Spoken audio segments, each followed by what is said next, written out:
Good day mga ka-sports natin dyan. Alas Pilipinas, nangangalap na naman sila ng iba't ibang mga players sa iba't ibang team, kung saan nga iniipon na agad nila ito para nga maging solid sila sa papalapit na SEA Games. Alam nyo ba na ang Creamline players ay napakahirap nga makapasok sa Alas Pilipinas? Anong nangyayari at bakit tila ba kahit ang powerhouse na team ay napakaalat makapasok nga pagdating sa Alas?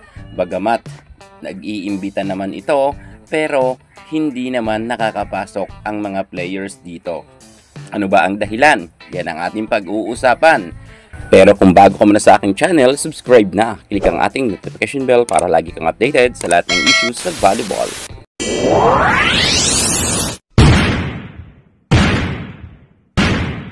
Sa Disyembre na nga magsisimula ang SEA Games, kung kaya puspusa na nga ngayon ang pag-iimbita ng Alas Management sa iba't ibang team.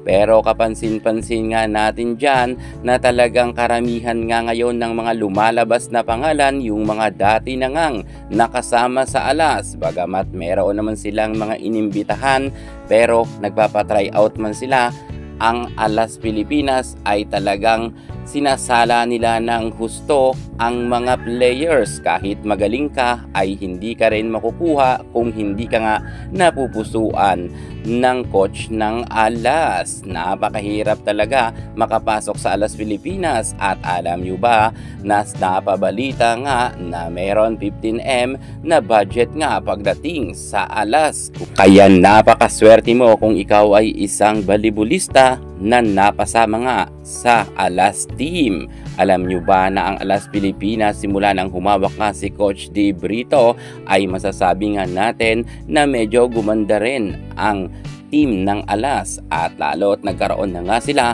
ng sunod-sunod na podium finish. Meron na nga tayong silver medal at meron na tayong bronze medal. Well, puspusan nga ang Alas team na masungkit daw nila ang nasabi nating gintong medalya. Ito na talaga ang target ng Alas na pinamumunuan nga ni Coach D. Brito, kung kaya siguro sinasala niya na ng matindi ang kanyang team. Pero hirit nga ng ibang mga netizen, paano na lang daw ang ibang mga players din na kung saan ay medyo deserve naman daw talaga na makapasok sa Alas Pilipinas, pero hirap na hirap nga. Isa nga dito ang pinag-uusapan ang team nga ng Creamline Cool Smashers, kung saan powerhouse naman talaga sila at di kalibre naman ang mga manlalaro dito. Maliban nga kay Gia Maysing, halos karamihan ng mga players dito ay reject talaga, at kahit iniimbitahan at kahit nag-try out naman noon, ay ang alat talaga ng Alas Pilipinas na kunin ang CCS. Bakit? Talagang tila ba may pumipigil ba or ayaw lang ng mga players ng CCS? Pero matatandaan nga natin noon na nag-imbita rin sila ng mga players ng CCS. Nag-try out nga dito itong si Pangs Panaga at maging si Tots Carlos nga ay inimbitahan rin, pero sadya talagang na-reject nga ang mga players nito. Gayunpaman, kung iisipin nga ng ibang mga netizen, malakas naman ang CCS, pero sobra talagang hirap na hirap nga sila na mapusuan ng management ng Alas para nga makasama ang players ng CCS. Bagamat noon si Queen Gemma Galanza ay sinama nila, at isa nga si Gemma sa nakipagbukbukan noon pagdating nga sa international game nila kontra nga sa Team Indonesia, kung kaya nanalo sila.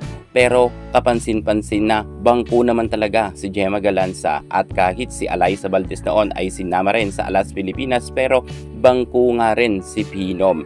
Yan nga ang siguro ang pinuputok rin ang butse ng mga fans nga ng CCS, na kung saan wag na lang raw sumama ang mga players ng Creamline Cool Smashers kung ibabang kulang naman ito. Well, para naman kay Pinom superstar Alyssa Valdez, panahon na rin naman talaga na mag-shine rin ng ibang mga players ngayon, at hindi naman siguro nagkamali si Coach D. Brito dahil kitang-kita naman natin na nagkaroon nga ng podium finish ang nasabi nating Alas Pilipinas. Pero sana ay sa darating na SEA Games may makuha rin ng mga players ng Alas dito nga sa CCS. Pero sa tingin ko, maliban nga kay GMA Sing ay malabo na kumuha pa ang Alas management ng ibang players nga dito sa Creamline Gold Smashers. Mukha kasing nakakuha na si Coach De Brito ng kanyang tamang line-up. Gayunpaman, support naman tayo sa CCS. Sikat naman sila sa Pilipinas.